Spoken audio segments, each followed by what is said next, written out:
Obat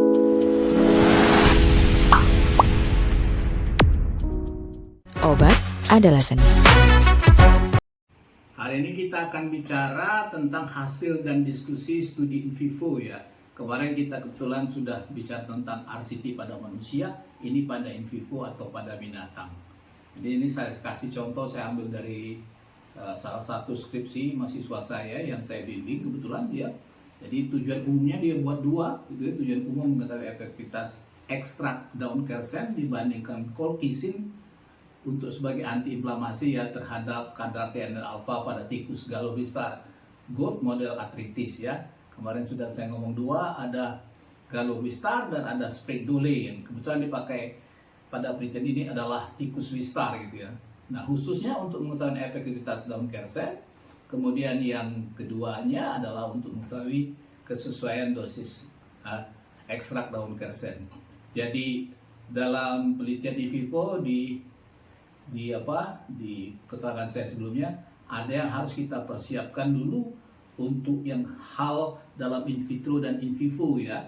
Jadi bagaimana membuat normalitas dan satu lagi homogenitas keempat kelompok. Kalau untuk studi in vivo 5 kelompok pada in vitro, kadang-kadang lebih gitu ya. Itu tergantung kesepakatan bersama waktu pembuatan proposal gitu ya.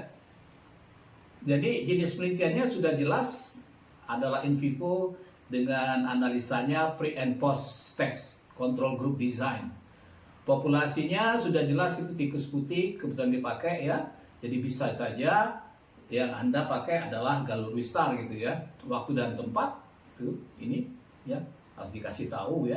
Makanya saya ngomong mungkin di penjelasan sebelumnya tempat dan waktu itu tidak perlu dicantumkan di dalam judul ya, karena tempat dan waktu akan kita jelaskan di metode gitu ya.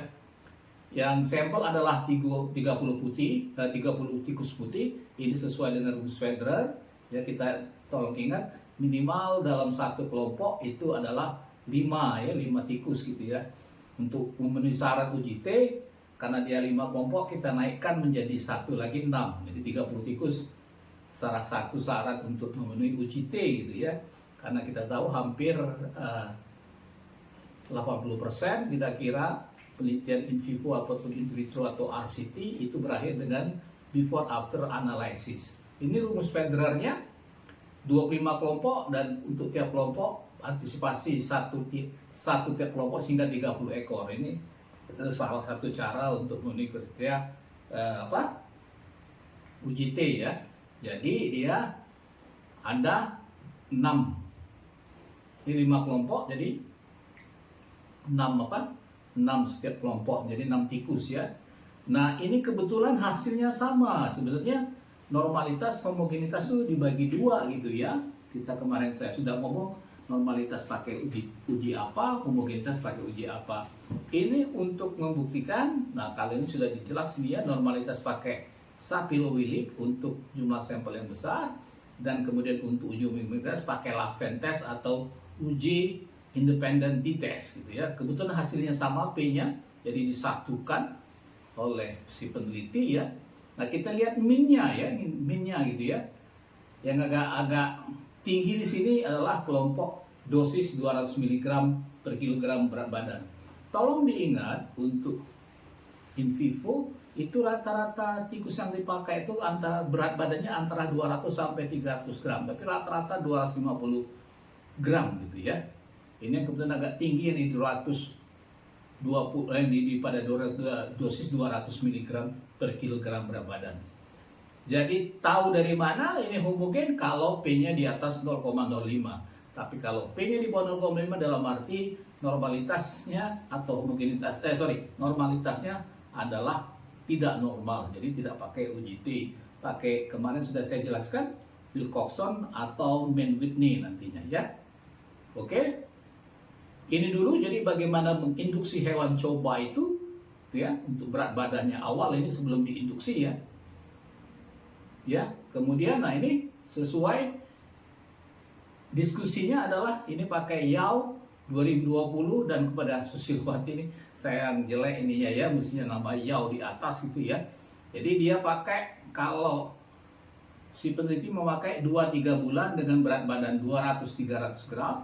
Nah, Yao ini pakai Sprague-Dole ya, bukan pakai Gallo-Lewis-Star. Nah, yang ini yang sama dengan dia Susilowati, pakai Gallo-Lewis-Star, berat antara 200 sampai 300, yang ini 230 sampai 200 gram. Ya, model tikus yang diinduksi Carrageenan, kalau yang ini yang diinduksi kristal MSU. Jadi ada perbedaan dalam hal bagaimana menginduksi tikusnya, gitu ya. Oke. Nah, baru kita parameter yang kita pakai apa sebagai anti radang itu atau anti inflamasi itu. Nah, dalam penelitian yang dipakai adalah TNF alpha, gitu ya.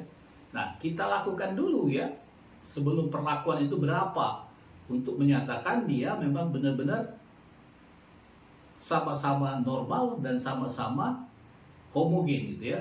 Balik lagi kan dosis 200 miligram ini kebetulan rata TNF alfanya lebih tinggi dari yang lain.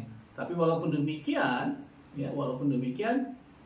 tetap p-value-nya itu tetap 0,072 dalam arti terdiri di 1000 normal dan homogen kelima kelompok ini, gitu ya. Jadi ini yang colchicine sebagai kontrol positif pada penelitian ini in vivo model gout arthritis merupakan terapi utama gout arthritis akut yang bekerja pada jalur NLP3, gitu ya. Nah, itu dulu yang bisa saya sampaikan. Nanti kita yang akan datang kita lanjutkan dengan analisa after-afternya, before after dan after-afternya, serta uji kesesuaian ya. Pada dosis berapa dia semula sudah tidak berbeda bermakna untuk menjawab tujuan penelitiannya tadi. Terima kasih telah menonton. Ya, silakan subscribe, follow, dan share. Ciao.